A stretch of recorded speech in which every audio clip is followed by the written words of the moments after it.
Saint-Wandrille est réputé pour son abbaye, l'abbaye de Fontenelle, mais l'église Saint-Michel à quelques mètres est elle aussi digne d'intérêt. La longueur de l'édifice, 30 mètres, et son clocher roman couvert d'ardoises attirera votre attention. La toute première église date de 735, mais elle est reconstruite plusieurs fois avant d'être bâtie en pierre au XIe siècle. Le chœur date du XIIe siècle et la chapelle de la Vierge du XIIIe siècle. Avec la nef du XIVe, l'église Saint-Michel offre un panorama presque complet de l'histoire architecturale normande. En effet, à l'intérieur, il y a un grand contraste entre les deux parties au niveau de la voûte.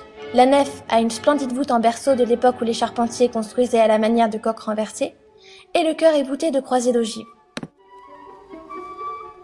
Le de Saint-Michel, à qui est dédié l'édifice, est dressé. On peut voir le saint terrassé de dragon, qui représente en fait Satan. D'autres statues de valeur sont présentes, une vierge polychromée du XVIIe siècle, 6 statues de saints dans le fond de l'église, et d'autres sont plus originales, comme le Christ auréolé surmonté d'un pélican du XVIe siècle. Les piliers sont impressionnants, de par leur épaisseur. Ce sont eux qui soutiennent tout le poids de la d'ogive, ce qui est une grande révolution architecturale du XIIe siècle. Ces piliers donnent l'impression de se retrouver dans une crypte ou un endroit intime, secret, ce qui contribue au charme de l'église.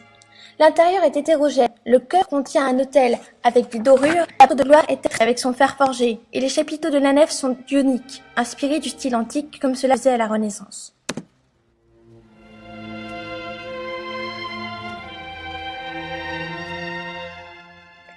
La salle au fond à droite de l'église contient quelques trésors, un mécanisme servant à actionner les cloches dans le passé, et de nombreuses statues polychromes qui ont subsisté jusqu'à nos jours.